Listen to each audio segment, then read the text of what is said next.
The contracted form of the tetragrammaton Yud-He-Vav-He, pronounced YAH, was in use among the Ewe biblical Hebrew Israelites, who were also the inhabitants of the slave coast and the kingdom of Judah in West Africa, before the arrival of the European Christian missionaries. Among the ever ancient Hebrews, the Most High has many descriptive titles. One such is the appellation MAWU, which means I will surpass or exceed all else. If you Google MAWU today, you will come across an article on Wikipedia, which states that MAWU is a creator goddess in Dahomey mythology. This is absolutely false.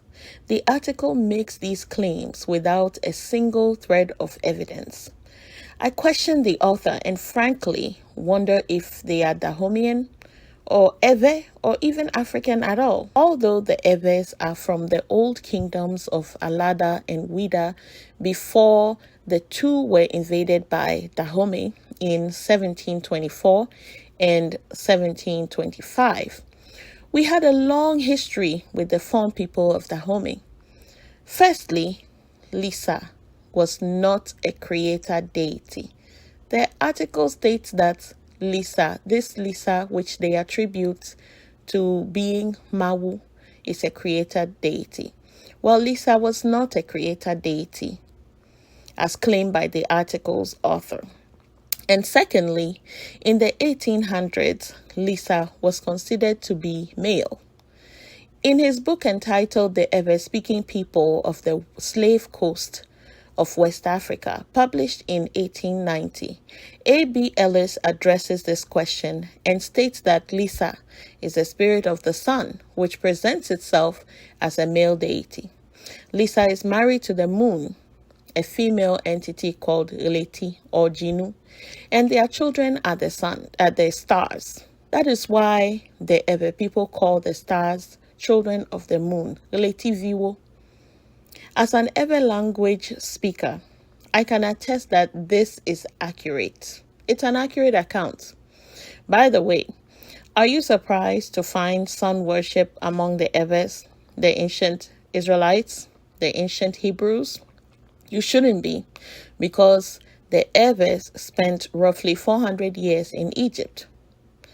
So we should expect some Egyptian influence on Ewe Hebraic culture and vice versa. Thankfully, the practice is on a decline. Praise YAH. Vis-a-vis this evidence, we can see that the author of the Wikipedia article is clearly drawing on their westernized knowledge of the name Lisa being given to females in the West and probably having a Western feminist view as well. That is why they gave Lisa female attributes.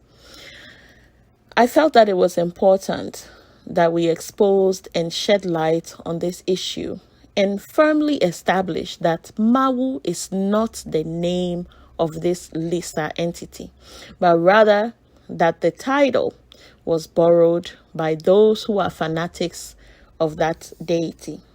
The name MAWU itself is a title, so it can and is used for deities that are not the Most High as well anyway. It is similar to the use of the English word God. But when the title of MAWU is used for a lesser deity that is not the Most High, that deity is always specified. When used for the Most High, it can be used alone or suffixed by gan, which means great. So you have MAWU, meaning the Most High, or MAWUGAN, meaning the one who surpasses all else, or the great one who surpasses all else. In his 1906 book about the Ewe people, Jacob Spears writes, "It is not the advent of the Christian religion that brought to them the belief in God or a particular idea of God. This they had long before the arrival of the missionaries, but in the sense that their original perception about God has perhaps broadened, but has not thus become clearer.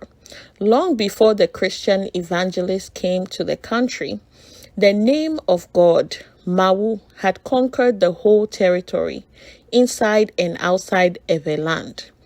This can be conspicuously seen in Avatime, where the earlier name of God, YAH, was displaced by MAWU long before the advent of the missionaries. The circumstances are similar with regard to people of Akpafu, who have the same name for God as the people of Avatime. There too, the name of God, MAWU, had long come into use before they came into contact with the Europeans. But they did not allow their indigenous name of God to be replaced, but placed it side by side with MAWU. However, they do not say YAH MAWU, but rather MAWU YAH. This is Spieth 1906, page 452. The book title is The Ewe People, a study of the Ewe people in German Togo. The author is Jacob Spieth. You should know that Spieth was an evangelical Presbyterian missionary who spent 21 years studying the Ewe people from 1880 to 1901. He was one of the very few honest ones who simply reported what he heard and saw. So these Ewes were calling the Most High MAWU YAH. We already know that MAWU is a title which means one who surpasses all else. That's the Most High. But what does YAH mean?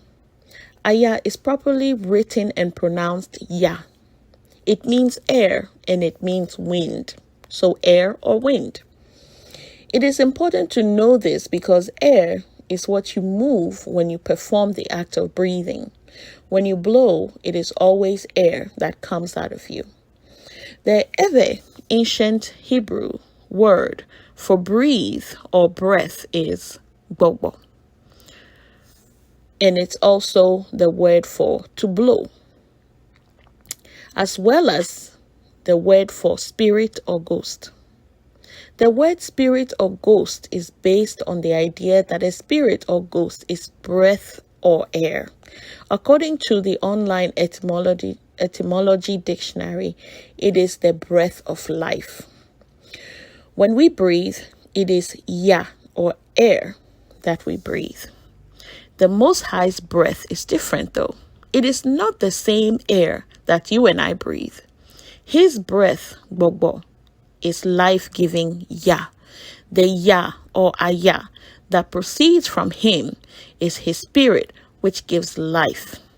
This is the same spirit which the scriptures say we have a measure of, but Yeshua has all the fullness of. We see the Most High breathing his YAH into our ancestor Adam in Genesis 2 verse 7. It says, "And the Lord God formed man of the dust of the ground and breathed into his nostrils the breath of life, and man became a living soul." The Most High is our YAH. Praise and honor be unto him forever and ever. That's all for now.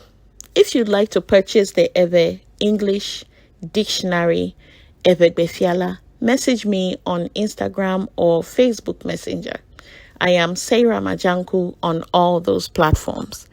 Thank you, Yajira Nami. Blessings to you.